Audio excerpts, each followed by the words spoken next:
बिस्मिल्लाहिर्रहमानिर्रहीम सल्लल्लाहु अला मुहम्मद सल्लल्लाहु अलैहि वसल्लम। अस्सलाम वालेकुम। आप यूट्यूब चैनल देख रहे हैं और मैं नियम भट्टी हूँ। मतलब सामीन, अगर आप चैनल पर नए हैं तो चैनल को सब्सक्राइब कर दीजिए और बेल आइकॉन के बटन को दबा दीजिए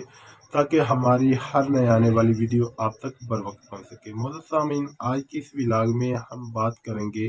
कि पाकिस्तान में एक नई तौहीन सीरीज शुरू हो गई है। बचपन था तो हम ये सुनते थे कि नबी करीम रऊफ़ुर रहीम सल्लल्लाहु अलैहि वसल्लम, सहाबा इकराम, अहले बैत और औलिया आज़म, इनके शान में गुस्ताखी करना ये तौहीन है। और उसके बाद चूँकि ये अल्लाह तबारक व तआला के महबूब और मुकर्रब हस्तियाँ हैं, क्योंकि अल्लाह तबारक व तआला इरशाद फरमाता है, बुखारी शरीफ की हदीस कुदसी में है कि अल्लाह ताला फरमाता है कि जो मेरे वली के खिलाफ इदावत रखे, यानी कि बदतमीजी करना, उनकी शान में गुस्ताखी करना, तो बहुत बड़ी बात है। जो उनके साथ अपने दिल में भी अदावत रखे, अल्लाह ताला फरमाता है कि मेरा उसके साथ ऐलान जंग है। तो ये अल्लाह ताला अपने औलिया की बात कर रहे हैं, जबकि अंबिया का मुकाम, सहाबा का मुकाम, अहले बैत से अतहार का मुकाम, ये तो बहुत ही बुलंद है। और फिर यानी कि ये अल्लाह ताला के दोस्त जो अल्लाह तबारक व तआला की इबादत करके मकाम वलायत हासिल करते हैं। इसी हदीस पाक में है कि अल्लाह तबारक व तआला इरशाद फरमाता है कि बंदा कसरत नवाफल के साथ, यानी कि कसरत के साथ अल्लाह तबारक व तआला की जो फर्ज इबादत है वो तो इंसान पर फर्ज है, हर मुसलमान पर उसने करनी, लेकिन वो जब फर्ज इबादत के अलावा अल्लाह तबारक व तआला की कसरत के साथ नफली इबादत करता है और उसके बाद हकूकुल इबाद, ये सबसे अहम है, तो फिर अल्लाह तबारक व तआला उसको अपना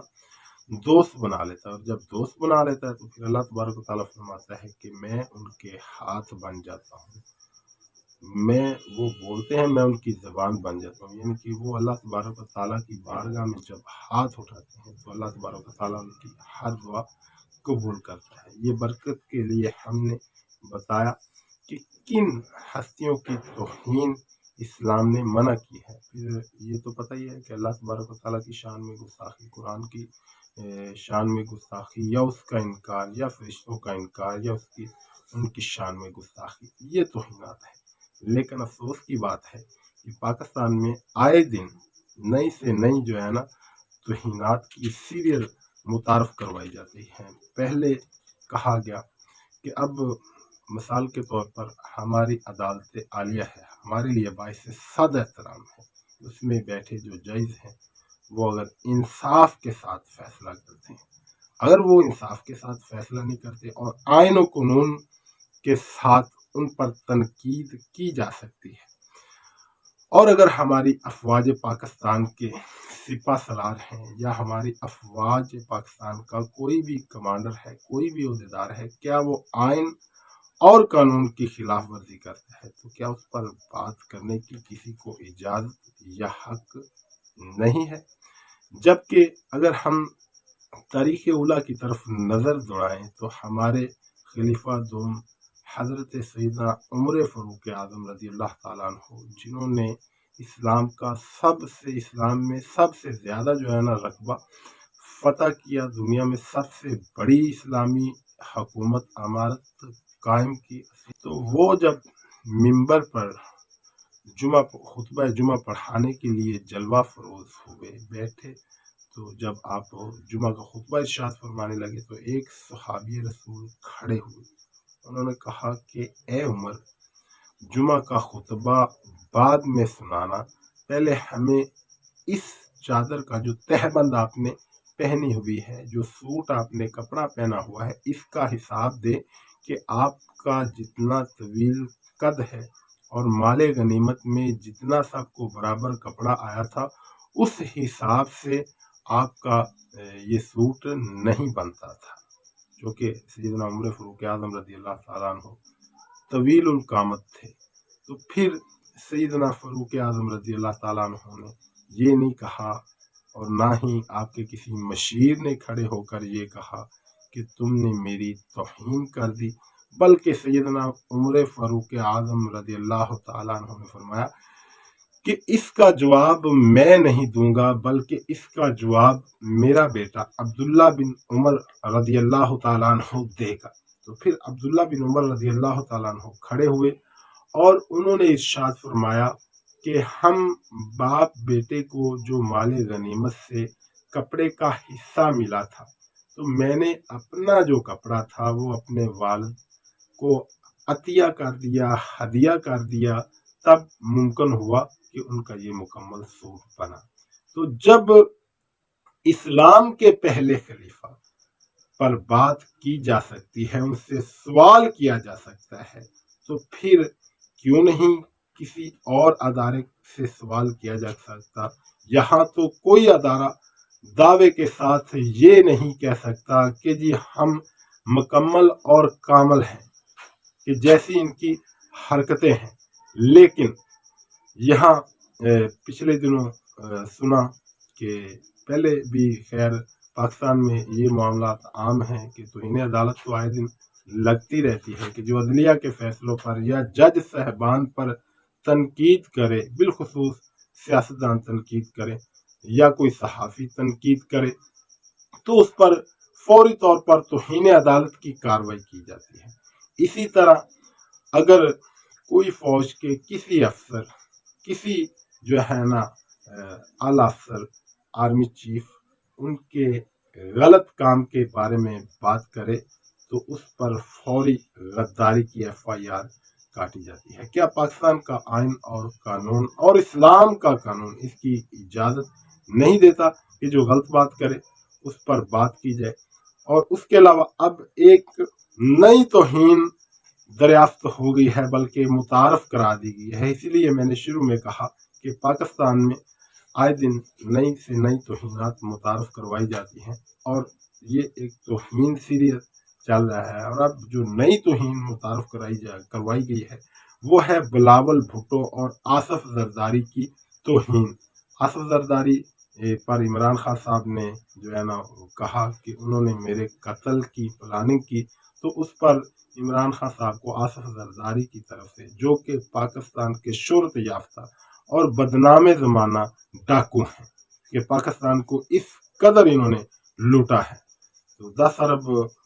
روپے کا انہوں نے ہرجانے کا کیس کر دیا ہے۔ اس کے علاوہ ان کے صاحبزادے جناب بلاول بھٹو، ان کے بارے میں شیخ رشید صاحب نے بات کی، تو اس پر سندھ میں کراچی میں ان پر مقدمہ دائر کر دیا گیا ہے توہین بلاول بھٹو کا۔ انا للہ و انا الیہ راجعون۔ یہ صورتحال ہے اس ملک کی، جو ملک کے اصل مسائل ہیں ان کی طرف قطعاً کسی صورت کسی کی بھی نظر نہیں ہے۔ اور اب آتے ہیں اس بات کی طرف کہ یہ سب توہینات ایک طرف، کیا جو پاکستان کی اور پاکستان کی عوام کی توہین اس امپورٹڈ حکومت نے کی ہے، جو توہین اس امپورٹڈ گورنمنٹ نے نون لیگ، PP، مولانا فضل الرحمان اور دیگر چھوٹی بڑی جماعتوں نے کی ہے، اس توہین کا حساب اور جواب کون دے گا کہ پاکستان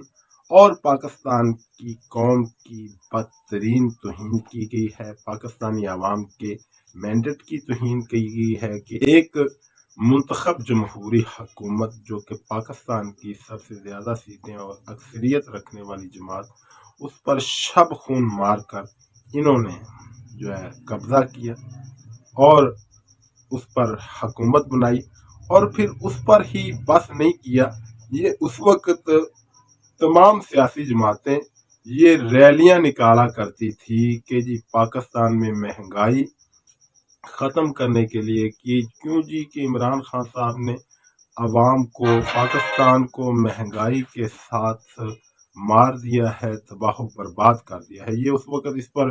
بلاول بھٹو، آصف زرداری، مولانا فضل الرحمان، نون لیگ، یہ سب ریلیاں نکالا کرتے تھے، مارچ کیا کرتے تھے، مہنگائی مارچ کے نام انہیں دیا کرتے تھے۔ تو پھر جب انہوں نے حکومت پر قبضہ کر لیا، چلے عوام ہم انہیں اپنا خیر خواہ سمجھتے، پاکستان کا خیر خواہ سمجھتے، اگر